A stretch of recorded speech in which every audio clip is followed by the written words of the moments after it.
Hey, I'm Jacob with Headroom Motion. Today I want to give you some tips for creating better videos from home.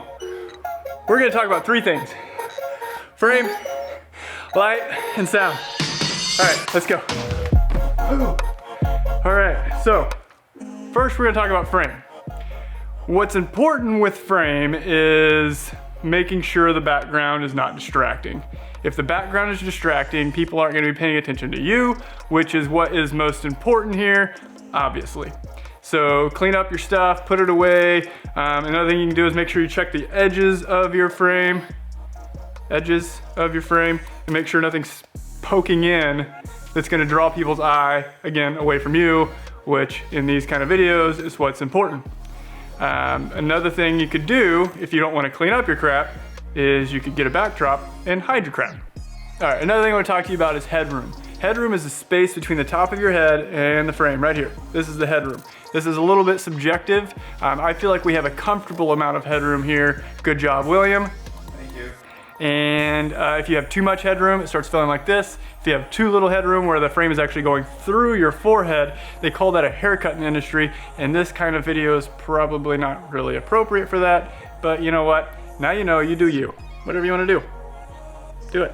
Another thing I want to talk to you about is vertical versus horizontal frame. Vertical is like how we look at a phone. Horizontal is how we traditionally watch video. A few years ago, you would ask me this question, I would have just been annoyed, frankly. But now, stories are happening, Facebook stories are happening, Instagram stories. People are used to their iPhones and looking at them vertically. It's becoming more appropriate and people are just generally more used to it. So it gives us some new creative opportunities to make creative videos for a vertical format versus a horizontal format. All I want you to know is think about it. What platform are you putting it on? And just choose wisely according to the platform. If you have any questions about that, let us know. The last thing I want to talk to you about here is a tripod. Get a tripod.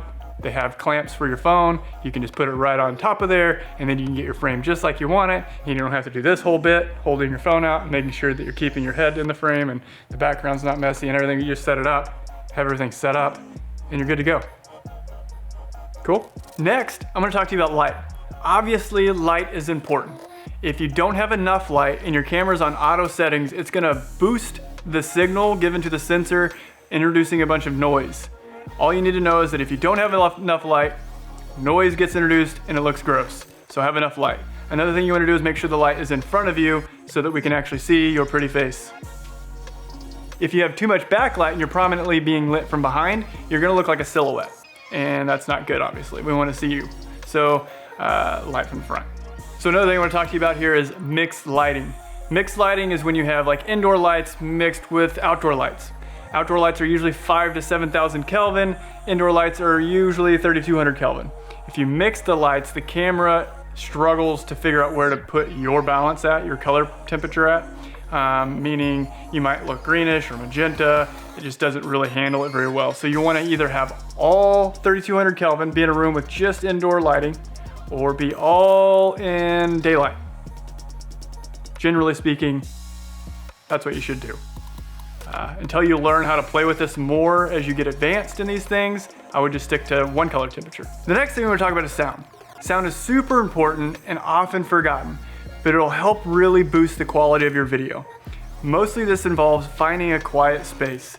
Put the kids somewhere, put the dog somewhere, definitely put the cat somewhere, fish blooding.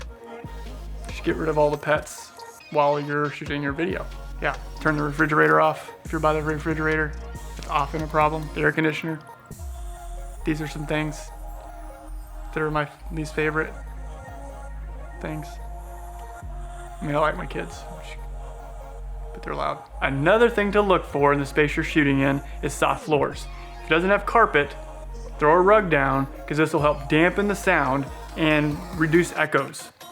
Lastly, I would mention a couple microphones. There's lavaliers which clip right onto here, and then you have ones that have adapters to go directly into your phone, or they have shotgun mics that you can plug into your phone, which will also give you better sound.